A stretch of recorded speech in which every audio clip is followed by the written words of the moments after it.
अस्सलाम वालेकुम जी, कैसे हैं आप सब। उम्मीद करती हूँ आप सब ठीक ठाक होंगे। और आज का व्लॉग स्टार्ट करते हैं एक बहुत ही ज़बरदस्त रेसिपी के साथ। ज़बरदस्त मैं इसलिए कह रही हूँ क्योंकि ये रेसिपी जो है ये मज़ेदार होने के साथ साथ हेल्दी भी है और फुल ऑफ न्यूट्रिशन है और फुल ऑफ प्रोटीन और ज़ीरो ऑयल के साथ बनती है। अच्छा, जिस दिन मुझे बनाने होते हैं ना, मैं उससे एक दिन पहले रात को चने, चावल और दाल मसूर को प्रॉपर वॉश करके और फिर उसके बाद उसको पानी के अंदर ना भिगो के रख देती हूँ। और पानी में इतना डालती हूँ कि अगले दिन जब मैंने इसको गलाना होता है ना, तो ये उसी पानी के अंदर ही गलेंगे, कोई एक्स्ट्रा पानी नहीं डलता। और भिगोने के लिए मैं थोड़ा सा बेकिंग सोडे का इस्तेमाल करती हूँ और बेकिंग सोडा थोड़ा सा मिक्स कर देती हूँ। तो जब अगले दिन मैं जब इनको कुक करने के लिए रखती हूँ तो बहुत जल्दी से कुक हो जाते हैं। और तरीका बहुत सिंपल सा है। आज मैंने क्या किया है, क्योंकि मुझे चने बनाने थे और रात को मैंने भिगो दिए थे, तो आज मैंने भीगे हुए चने, चावल और दाल को उसके पानी समेत जो है वो देचके में उंडेल दिया है। और अब बस इसको मैंने हाई फ्लेम करके इसको अच्छी तरह से पकाना है। उसके बाद जो भी स्कम ऊपर आता है पहले उसको रिमूव कर लेती हूँ और उसके बाद मैं ऐड करती हूँ इसके अंदर चना मसाला। और चना मसाला किसी भी कंपनी का आप ले सकते हैं। यहाँ पे ज़्यादातर अवेलेबल शान के मसाले होते हैं, तो मैं शान का चना मसाला यूज़ करती हूँ। एक दफ़ा मैंने यूज़ किया था, मुझे इसका फ्लेवर बहुत अच्छा लगता है, तो तब से मैं इसको ही यूज़ करती हूँ। और बस उसको डाल के अभी आपने जब इसका उबाल आ जाता है ना, उसके बाद आप इसको ऐड कर सकते हैं। और मैंने बस उसको ऐड करके अच्छी तरह से मिक्स कर लिया और अब मैं फ्लेम बिल्कुल लो कर दूँगी और उसको कवर करके रख दूँगी। बस इतना सा काम होता है चनों का।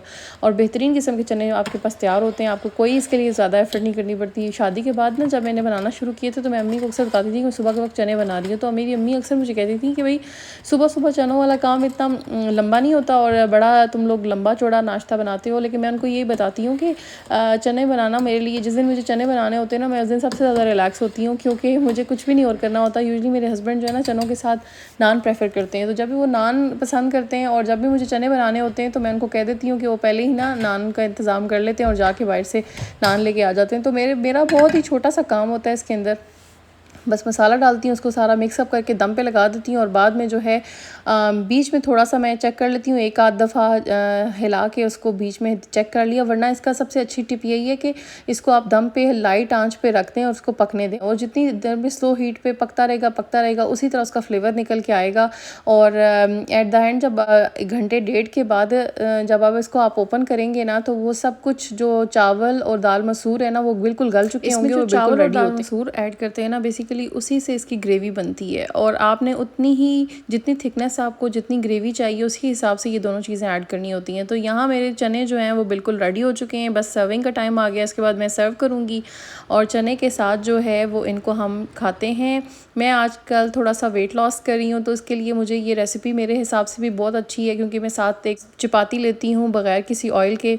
और ये चने लिटरली बग़ैर ऑयल के इतने मज़े के होते हैं। आप ज़रूर ट्राई कीजिएगा और मुझे कमेंट्स में जाके बताइएगा कि आप लोगों को कैसे लगें।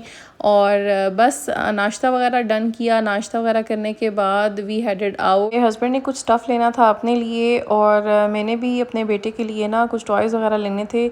जितने भी टॉयज़ हों वैसे कम ही होते हैं, और जो भी टॉयज़ लेकर आते हैं हार्डली मेरे ख्याल से एक दिन के साथ उनकी अट्रैक्शन और बच्चों की रहती है और उसके बाद उनके लिए वो बेकार हो जाते हैं और फिर उनको नया टॉय चाहिए होता है। लेकिन अब क्या करें, मसरूफ़ियत घर की इतनी ज़्यादा होती है, घर के काम हैं, अपने बच्चे को भी रखना है, स्क्रीन फ्री भी रखना है और बच्चे को इन्वॉल्व भी रखना है। तो आपको कुछ ना टॉयज़ अपडेट करते रहना चाहिए। और बस जो मैं नोटिस करती हूँ अपने बेटे के बारे में कि उसको ज़्यादातर ना 1-to-1 जो सेशन होता है ना, उसके लिए ज़्यादा अट्रैक्टिव होते हैं। लाइक जब मैं उसके साथ उसके टॉयज़ के साथ प्ले करूँगी ना, तो वो ज़्यादा खुश होता है। अगर मैं उसको अकेले खुद दे दूँगी तो वो इतना ज़्यादा प्ले नहीं करता। बट स्टिल मैंने कहा कुछ तो कुछ लेना ही है और उसके लिए बस बाहर निकली हूँ और मैंने कहा चलें इसके लिए कोई टॉयज़ वगैरह भी सर्च करूँगी। और पहले मेरा दिल कर गया चलें ऐसा करती हूँ होम सेंस को एक्सप्लोर कर लेते हैं और फिर टॉयज़ वगैरह सेक्शन पे भी चले जाएंगे। वो मैंने वैसे ड्यूटी लगाई थी अपने हस्बैंड की। मैंने कहा था आप ज़रा कोई टॉयज़ वगैरह सर्च आउट करें, आपको भी पता है भाई, अपने बेटे को देख के डिसाइड करें कि भाई कौन से टॉयज़ इसके लिए बेहतर रहेंगे। मैं आ गई थी होम सेंस में किचन सेक्शन में। मुझे एक्चुअली घर के लिए चाहिए थे छोटे बोल्स। यहाँ पे ना बहुत छोटे साइज़ के बोल्स ढूंढना बड़ा ही मुश्किल काम है। यूजुअली यहाँ पे इनका एक बड़ा सा साइज़ होता है और उसी में अवेलेबल होते हैं।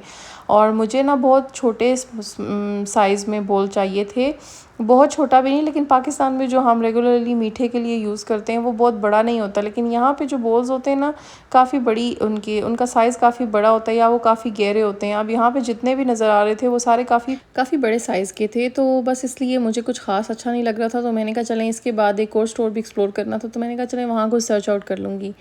तो लेकिन बर्तनों को देख के मैं रहा नहीं जाता और मैं चाहती हूँ कि गो थ्रू कर ही लूँ।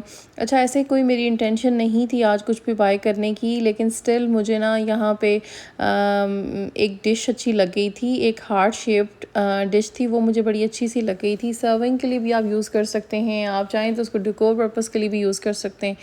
वो मुझे अच्छी लगी थी, वो मैंने यहाँ बाय की। और थोड़े से बर्तनों की तरफ आ जाएँ तो मेरे ख़्याल से एक टाइम आता है आपकी एज के हिसाब से, जैसे जैसे आप इवॉल्व कर रहे होते हैं ना, आपका एक फेजेस होते हैं। पहले शादी से पहले आपको कभी बर्तनों में मतलब इंटरेस्ट नहीं होता, मुझे तो कभी भी नहीं रहा बर्तनों में इंटरेस्ट। लेकिन अब शादी के बाद जब आप किचन में काम करना शुरू करते हैं, उन चीज़ों के साथ इंटरेक्शन होता है, तो आपको ख़ुद ही दिल करना शुरू हो जाता है कि अच्छा, फिर शायद ज़रूरत के मुताबिक भी और इंटरेस्ट भी बन जाता है। अब मेरा जैसे इंटरेस्ट हो जाता है और मैं कहीं बर्तन देखूँ तो मैं ज़रूर रुक जाती हूँ। बस एक हार्ट शेप ट्रे मैंने ली थी और उसके साथ ही साथ मुझे ना ये स्पून सेट अच्छा लग रहा था, तो मैंने ये भी ले लिया था क्योंकि मुझे ना स्मॉल साइज़ में स्पून जो थे वो लेने थे। और फिर मेरी नज़र पड़ी तो मुझे याद आ गया कि अच्छा, ये भी मैंने बाय करने हैं। उसके साथ ही बैग्स का आयल था और बैग्स आयल देख के मैं ज़रूर उसको गो थ्रू करती हूँ। आज बहुत अच्छे बैग्स कलेक्शन नहीं थी, लेकिन जो थी उनमें से चंद एक बैग थे वो जो बहुत ही प्यारे थे। और वैसे जब कभी बहुत अच्छी कलेक्शन होती है ना, तो मैं प्रॉपर रुक के ना एक एक बैग को देखती हूँ। लेकिन आज मैं गो थ्रू करी थी, लेकिन आज मुझे कोई ज़्यादा बैग्स इतने अच्छे भी नहीं लगे। अच्छा, मुझे बहुत ज़्यादा इनिशियली शौक़ नहीं था बैग्स और जूतों का। मेरी एक बहन को बहुत ज़्यादा शौक़ होता था जूतों का, बैग्स का। जब भी उसने अम्मी के साथ शॉपिंग पे जाना है ना, एक न्यू पेयर जूतों का या बैग का उसने ज़रूर ही लिया होता था। लेकिन अब मुझे ना इंटरेस्ट बनना शुरू हो रहा है। वही मैंने बात की है कि जैसे जैसे आप ज़िंदगी में इवॉल्व करते हैं ना, तो आपके इंटरेस्ट भी चेंज होते हैं, आपकी पसंद नापसंद भी चेंज हो जाती है। कुछ चीज़ें जो पहले आप खाने पीने में आपको अच्छी नहीं लगती, कुछ सालों के बाद आपको बहुत ज़्यादा अच्छी लगने लग जाती हैं। तो ये है कि पहले मैं इस चीज़ पे बिलीव नहीं करती थी कि लोग कहते थे ना कि वक्त के साथ इंसान चेंज हो जाता है, तो मुझे इस बात की समझ भी नहीं आती थी और मुझे लगता नहीं था कि अच्छा, ऐसा पॉसिबिलिटी है। मतलब इंसान क्या, मतलब एक आपकी पसंद है, आपकी वही रहनी चाहिए पसंद, और आप ऐसे ही रहते हैं। मुझे अपने बारे में ऐसा ही लगता था कि जो चीज़ मुझे नहीं पसंद और मुझे शायद आगे भी कभी वो पसंद नहीं आएगी, लेकिन विदाउट किसी रियलाइजेशन के मुझे अब बहुत सारी चीज़ें जो मेरी पहले प्रायोरिटी नहीं थी, अब मेरी पसंद में, मेरी उसमें नहीं आती थी, अब वो सारी चीज़ें अचानक से मुझे पसंद आने लग गई हैं। मुझे बैग्स को कलेक्ट करना अच्छा लगने लगा है। मुझे कोई अच्छा बैग लगे तो मैं उसको जो है वो प्रेफर करती हूँ कि अच्छा, ये मैं ख़रीद लूँ। अच्छा, एक चीज़ का शौक़ पहले भी था और अभी भी वो ताज़ा है, उसमें चेंजिंग नहीं आई है, और वो है मेकअप कलेक्ट करने का शौक़ और अच्छा मेकअप इस्तेमाल करना और मेकअप करना और मेकअप की चीज़ें बाय करते रहना। इस चीज़ की मैं बहुत शौकीन हूँ। इसका मुझे पहले भी बहुत शौक़ होता था, अभी भी बहुत शौक़ है। और मेकअप आयल पे मैं पास से गुज़र रही हूँ तो मैं ज़रूर उनको भी गो थ्रू करती हूँ। बस मैं यहाँ पे अभी बैग्स एक्सप्लोर कर ही रही थी कि मेरे हस्बैंड की कॉल आ गई और उन्होंने बताया कि ही इज़ डन शॉपिंग। और टॉयज़ भी मैंने उन्हीं को कह दिया था, मैंने कहा आज आप ही टॉयज़ चूज़ करें, हमेशा टॉयज़ मैं लेती हूँ, तो इस बार उन्होंने अपनी मर्ज़ी के टॉयज़ लिए थे। और बस अब यहाँ पे हम जा रहे हैं बिलिंग कराने के लिए। बिलिंग कराने के बाद हमारा ये वाला जो है ना मिशन डन हो गया है।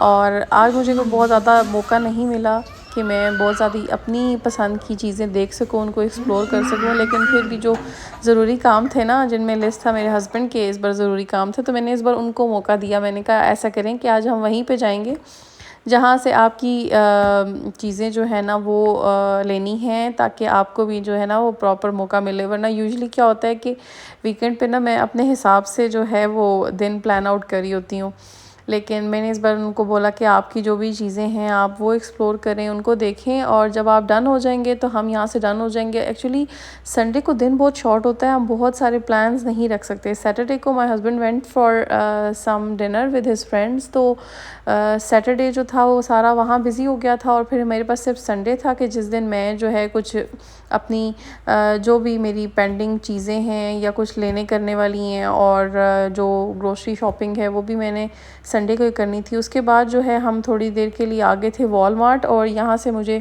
बेसिक कुछ सब्ज़ियाँ लेनी थी। मुझे बहुत टाइम से दिल कर रहा था शलजम की भुजिया बनाने का, और मुझे अम्मी के हाथ की ना बहुत याद आ रही थी। अम्मी अक्सर बनाती थी शलजम की भुजिया और मुझे हमेशा ही बहुत अच्छी लगती थी। तो बस I came here to grab it, और साथ कुछ फ्रूट्स वगैरह थे जो कि मेरे हस्बैंड ही बाय कर रहे थे, और ग्रोसरी वगैरह डन हो गई थी। और अब टाइम था घर आने का, और अभी मेरा दिल तो कर रहा था थोड़ा सा और एक्सप्लोर करूं, लेकिन मेरा जो बेटा है वो बहुत तंग कर रहा था। मेरा बेटा साथ हो तो जाहिर सी बात है मुझे अंदाज़ा होता है कि कोई भी चीज़ जो हमने एग्जैक्टली प्लान आउट की हुई है कि हम आज यहाँ जाएंगे और मैं ये चीज़ें देख सकूँगी, उसमें से कभी भी पूरा काम नहीं होता। But that's okay, this is what life is. बच्चे भी बड़े हो जाते हैं, सब मुझे अभी इस टाइम पे ना यही बता रहे होते हैं कि अभी माशाल्लाह से ही इज़ जस्ट 1 ईयर, तो इतना छोटा बच्चा जो होता है वो जाहिर सी बात है बाहर जाके लोगों को उससे भी देख के, और जल्दी बच्चे थक भी जाते हैं और ओवरवेल्म हो जाते हैं।